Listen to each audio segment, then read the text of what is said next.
I'm back with another video. So night అయితే వర్షం పడిందని చెప్పాను కదా ముందు వీడియోలో.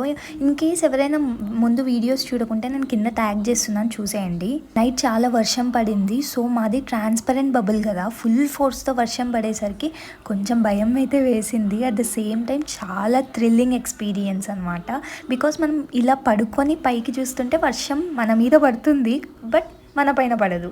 ఇమాజిన్ ఎంత బాగుంటుందో. నేను 5:30కే లేచాను అనమాట. లేచి చూసేసరికి వ్యూ అయితే చాలా బాగుంది. మార్నింగ్ 14 degrees ఉండే. ఇంకా ఆ వ్యూ చూసేసి ఆగలేక నేను ఒక్కటే బయటికి వెళ్ళి ఒక రౌండ్ వేసేసి వచ్చాను.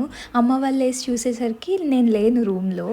భయపడ్డారు అసలు. నాకు అంతలో ఈ ప్లేస్ మాత్రం చాలా బాగా నచ్చింది. ఇంకా మేము ఉన్న 2 daysలో half of the day sky bed మీదే ఉన్నాను నేను ఎగురుకుంటూ. ఇంకా సెకండ్ డే అయితే మేము సైట్ సీయింగ్ ప్లేసెస్ అన్ని కవర్ చేయడానికి వెళ్ళాము. కమింగ్ బ్లాగ్స్లో ప్రతి ప్లేస్ నేను చూపిస్తాను. Stay tune for that. అంతే ఇంక ఈ వీడియో. బాయ్.